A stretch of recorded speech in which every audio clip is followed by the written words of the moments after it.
Student, हम लोग पढ़ रहे हैं फिजियोलॉजी। और फिजियोलॉजी की लास्ट क्लास में जो हमारा टॉपिक चल रहा था वो चल रहा था स्ट्रक्चर ऑफ नेफ्रॉन। हम लोगों ने बता दिया था कि जो नेफ्रॉन है वो स्ट्रक्चरल एंड फंक्शनल यूनिट है किसकी, किडनी की। हम लोगों ने स्ट्रक्चर पढ़ ली थी नेफ्रॉन की स्ट्रक्चर को 5 पार्ट्स में डिवाइड किया गया था। हम लोगों ने उसके बारे में एक्सप्लेनेशन के साथ पढ़ लिया था कि ये जो फर्स्ट पार्ट था वो था मेलपीगी कोष, जो सेकंड था समीपस्थ कुंडलित नलिका, थर्ड था हेनले का लूप, फोर्थ था दूरस्थ कुंडलित नलिका और फिफ्थ था संग्रह नलिका। इसके बारे में हम लोगों ने पढ़ लिया था। आज जो हमारा टॉपिक है वो है मूत्र संग्रहण की क्रिया या यूरिन फॉर्मेशन की मैकेनिज्म। ठीक है, तो अपना टॉपिक है mechanism of urine formation. Mechanism of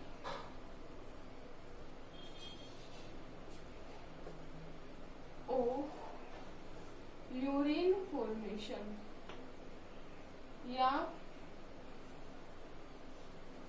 urine formation के निर्माण की क्रिया। जो यूरिन फॉर्मेशन की निर्माण की जो क्रिया है उसे 3 पार्ट्स में डिवाइड किया गया है। कितने पार्ट्स में यूरिन का फॉर्मेशन होता है? 3 पार्ट में। फर्स्ट है अपना अल्ट्राफिल्ट्रेशन, सेकंड जो है अपना वो है सेलेक्टिव एब्जॉर्बेशन। फर्स्ट है अपना अल्ट्राफिल्ट्रेशन, सेकंड है सेलेक्टिव एब्जॉर्बेशन और थर्ड है सीक्रेशन। अल्ट्राफिल्ट्रेशन,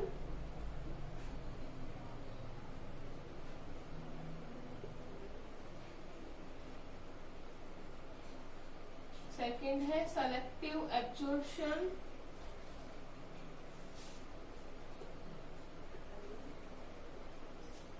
और जो थर्ड है अपना वो है सीक्रेशन।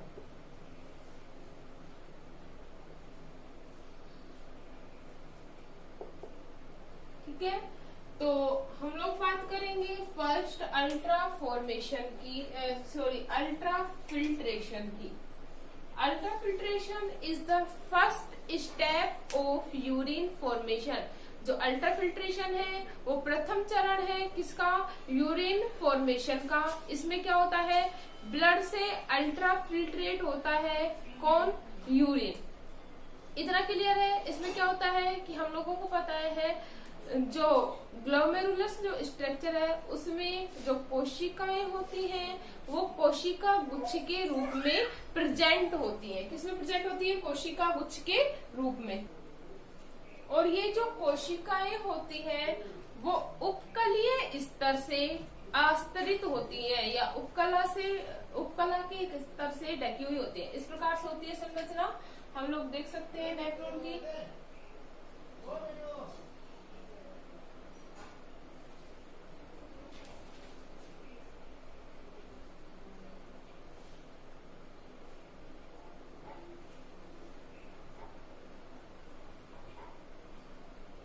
ठीक है, तो यहाँ पर ये क्या है? बोमेन संपुट वाला जो पार्ट है इसे ग्लोमेरुलस कह रही थी कंप्लीटली रूप से। इसमें क्या पाई जा रही है? रक्त कोशिका या कोशिकाओं का क्या पाया जा रहा है? गुच्छ। कोशिका किसके रूप में प्रेजेंट होती है? गुच्छ के रूप में बोमेन संपुट में। क्लियर है? ये जो कोशिकाएं होती हैं वो उपकला स्तर से ढकी हुई होती है। इतना क्लियर है? और इन कोशिका गुच्छ में अत्यधिक दाब हो जाने के कारण, किसके कारण? कोशिका गुच्छ में अत्यधिक दाब हो जाने के कारण ये रक्त से भरी हुई कोशिकाएं या ये कोशिकाएं जो होती हैं वो चली जाती है किसमें? इन बोमेन कैप्सूल। किसमें चली जाती हैं? बोमेन कैप्सूल में चली जाती हैं। या हम बोल सकते हैं कोशिका गुच्छ में अत्यधिक दाब हो जाने के कारण जो अतिरिक्त पदार्थ है या जो वेस्ट प्रोडक्ट है वो बोमेन कैप्सूल के अंदर पहुंच जाता है।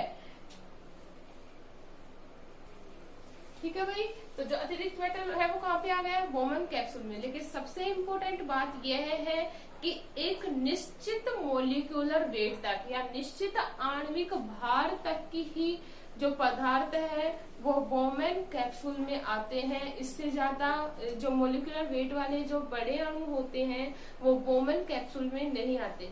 इन सिंपल वे हम लोग बोल सकते हैं Bowman capsule is the part of nephron. We all know that Bowman capsule किसका पार्ट है, नेफ्रॉन का। तो इसमें नेफ्रॉन के द्वारा हम लोग कह सकते हैं एक्सक्रीटरी प्रोडक्ट को एक्सक्रीट किया जाएगा। It is the structural and functional unit of kidney, ठीक है। तो वेस्ट प्रोडक्ट जो होता है उसका मोलिकुलर वेट कम होता है किसके कंपेयर में, जो प्रोडक्ट हमें चाहिए उसकी कंपेयर में। तो हम लोग बोल सकते हैं कि कम मोलिकुलर वेट वाले जो पदार्थ हैं वो कोशिका गुच्छ से निकलकर वो कहाँ पे आ जाते हैं, इन द बोमेन कैप्सूल। कितने मोलिकुलर वेट तक के पदार्थ आ सकते हैं, 67,000 मोलिकुलर वेट तक के पदार्थ जो होते हैं, या इससे कम मोलिकुलर वेट वाले जो पदार्थ होते हैं वो तो आ जाते हैं बोमेन कैप्सूल में। लेकिन इससे अधिक अणुभार वाले जो पदार्थ होते हैं इनका मोलिकुलर वेट अधिक होने की वजह से ये बोमेन कैप्सूल में नहीं आते हैं। ये कोशिका गुच्छ में प्रेजेंट रहेंगे, जैसे ब्लड वेसल्स, क्या है, रक्तवाहिकाएं, और कुछ प्रोटीन जैसे एल्बुमिन। प्रोटीन कौन कौन से, एल्बुमिन आदि जो पदार्थ है इनका मोलिकुलर वेट अधिक होने के कारण ये बोमेन कैप्सूल में नहीं आते हैं। जबकि जो अदर एक्सक्रीटरी जो प्रोडक्ट है उनका मोलिकुलर वेट कम होने के कारण ये कहाँ पहुंच जाते हैं, इन द बोमेन कैप्सूल। जैसे जल, 67,000 मोलिकुलर वेट से कम वाले पदार्थ है, जैसे जल। विभिन्न प्रकार के जो साल्ट है वो कैल्शियम, मैग्नीशियम आदि जो साल्ट है इनका मोलिकुलर वेट कम होने के कारण ये बोमेन कैप्सूल में आ जाते हैं। इस प्रकार हम लोग बोल सकते हैं कि यह जो मैटर होता है इसे बोला जाता है ग्लोमेरुलस फिल्ट्रेशन, या हम लोग बोल सकते हैं अल्ट्रा फिल्ट्रेशन। क्लियर है, वापस से देख लेना एक बार क्या हो रहा है। अल्ट्रा फिल्ट्रेशन का मतलब ही क्या है, बेसिकली हम लोग जानते हैं what is the meaning of ultra filtration. Ultra filtration का मतलब क्या है, फिल्टर होकर मैटर आ रहा है, ठीक है। फिल्टर क्या हुआ, अधिक आणविक भार वाले जो पदार्थ थे वो यूजफुल है बॉडी के लिए, जैसे प्रोटीन, ठीक है, कोशिकाएं, ब्लड वेसल्स, ये सब हमारे लिए, हमारी बॉडी के लिए जरूरी है। तो ये तो क्या रह जाती है, फिल्टर होकर बॉडी में ही रह जाती है। और बाकी जो अदर मैटर है जो वेस्ट मैटर के रूप में है वो एक्सीडेट होकर या छन कर किस में आ जाता है, इन बोमेन कैप्सूल। छनने की क्रिया या सेपरेट होने की वजह से इस क्रिया को क्या कहा जा रहा है, अल्ट्रा फिल्ट्रेशन कहा जाता है। क्लियर है। अब हम सेकंड बात करेंगे सेलेक्टिव एब्जॉर्प्शन। किसकी बात करेंगे, सेलेक्टिव एब्जॉर्प्शन, या हिंदी में बोला जाता है चयनात्मक अवशोषण। क्या होता है सेलेक्टिव एब्जॉर्प्शन, इसके बारे में हम लोग फर्स्टली जान लेते हैं। जैसा कि नाम है, चयनित पदार्थों का क्या कर लिया जाता है, अवशोषण। क्या कर लिया जाता है, अवशोषण। अब देखिए बोमेन अल्ट्रा फिल्ट्रेशन के बाद जो पदार्थ है उसमें ग्लूकोज भी होते हैं, कुछ इम्पोर्टेंट साल्ट भी होते हैं और वाटर की अत्यधिक मात्रा होती है।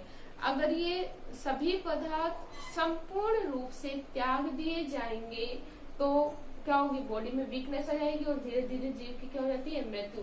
तो जो कंप्लीट अल्ट्रा फिल्ट्रेशन के बाद जो पदार्थ आता है उसको पूर्ण रूप से एक्सीडेट नहीं किया जाता। रीजन क्या है, क्योंकि उसमें ग्लूकोज भी प्रेजेंट है, वेरियस टाइप के इम्पोर्टेंट साल्ट भी प्रेजेंट है। अगर उनको हमारी बॉडी एक्सीडेट डायरेक्ट करती है, वाटर की जो मात्रा है वो भी बहुत ज्यादा होती है। सिर्फ अभी क्या हुआ है, अल्ट्रा फिल्ट्रेशन हुआ है। अल्ट्रा फिल्ट्रेशन का मीनिंग क्या है, सिर्फ फिल्टर हुआ है मैटर मोलिकुलर वेट के अकॉर्डिंग। 67,000 मोलिकुलर वेट से ज्यादा वाले पदार्थ एक्सीडेट नहीं किए जा रहे, बोमेन कैप्सूल तक नहीं पहुंचाए जा रहे। जबकि जो कम मोलिकुलर वेट वाले जो पदार्थ है उन्हें बोमेन कैप्सूल में पहुंचा दिया गया है। लेकिन इसमें वाटर भी, ग्लूकोज भी, अमीनो एसिड भी इंक्लूड है, तो इन सबको एक्सीलेट करेंगे। अगर ये कंटिन्यू एक्सीलेट होते रहेंगे तो जीव में वीकनेस के कारण उसकी क्या हो सकती है, मृत्यु भी हो सकती है। तो अब यहाँ पे क्या किया जाता है, जो सेलेक्टिव एब्जॉर्प्शन जो पदार्थ होते हैं उसको क्या कर लिया जाता है, एब्जॉर्ब कर लिया जाता है, और बाकी का जो एक्सीलेट प्रोडक्ट है उसे सीक्रेट कर दिया जाता है। वो हम पढ़ेंगे किसी स्टेप में, थर्ड स्टेप में। इतना क्लियर है। इसमें क्या होता है, हम लोगों ने जब नेफ्रॉन की स्ट्रक्चर पढ़ी, बोमेन कैप्सूल के बाद हम लोगों ने पढ़ा था समीपस्थ कुंडलित नलिका।